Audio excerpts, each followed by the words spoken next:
when I started scouting in sort of the summer of 2011, sort of 6 months or so before we started shooting, sort of going to pretty much the whole north, south, east and west of the country and searching for these locations. Obviously we was looking for beaches and for beauty and for inner city stuff, so across the board a great snapshot of Scotland, which was a joy to spend a lot of time doing.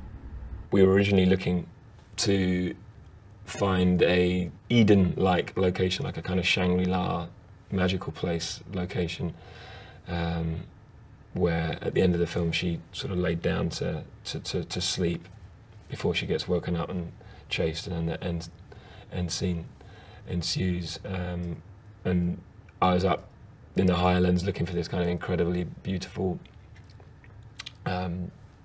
magical spot that I spent kind of weeks and weeks looking for, trying to capture this beauty. And I remember one evening at the end of a week I got an email from John saying "fuck Eden," which is what we'd been sort of spending a lot of time looking for, and it was all about it not being this kind of magical place that she ended up, and it now being a forest, and it taking on a more kind of agricultural, industrial end location, which kind of made more sense to why that woodsman was in that location. So that was an interesting kind of change from one concept originally to another, and the way the script was developing through the whole process.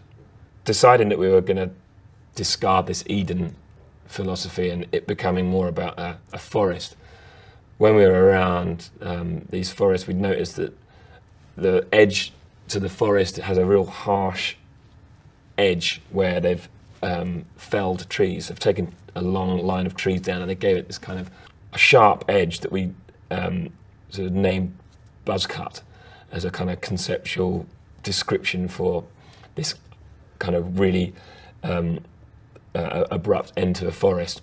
So we discovered that actually that look was something that we were really after. We wanted that on as big a scale as possible. We wanted it to feel remote, and we wanted it to feel like in the middle of nowhere. We wanted big background behind it. So I was literally going around forests trying to explain this Buzzcut to the local forest people, who kind of were giving me strange looks about, you know, one knockdown tree looks rather much like another, and you know, like, no, but it's got to be big and it's got to be flat and it's got to be straight and it's got to be having a large area out front. So lots of travelling around forests and, you know, finally finding something that I thought looked good, and I immediately knew it was the right one.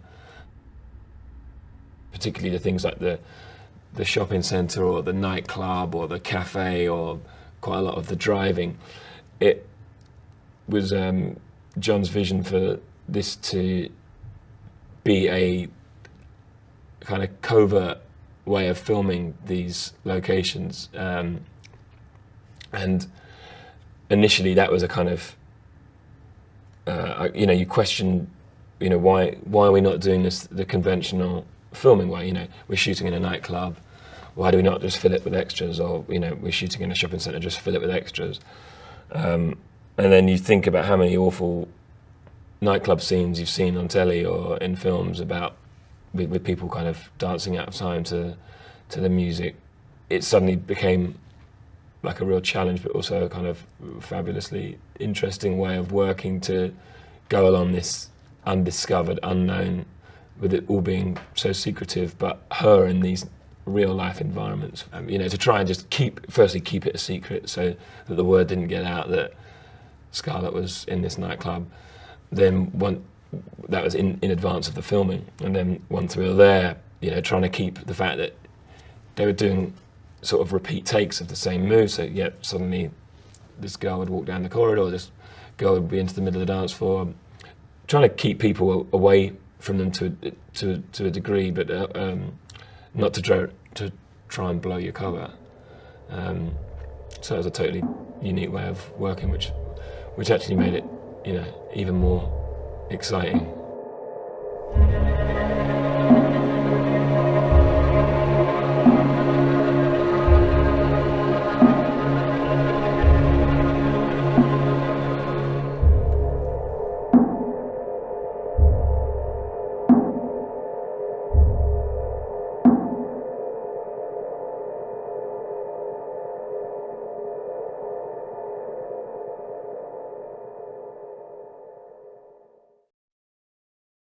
lot of Mika's music has an incredible sense of otherness about it. Its use of processing and twisting and distorting and detuning. As soon as we sat down with her, it was very obvious that this was the way to go. A few things that sort of helped decide on instrumentation and stuff like that was that John really early on said that he'd love it to be performed live. So I was sort of thinking, oh, I'll be writing a score that would be notated and written out, and I play the viola, and that's the best way for me to sort of write music like that. So I use a keyboard, synthesized strings and viola, and I just wrote a lot of different bits of music, just improvised a lot, and tried to come up with fairly long form pieces of music. There are absolutely things that we put in the music that are noises. There are chords. Mika and me refer to something as the brown chord, which is sound, and it's operating as a sonic function in the absence of kind of formal human music. I don't know if John or Pete would agree with it, but I sort of have I sort of see the music and very simply representing different things in the film very clearly. I mean, it is quite traditional in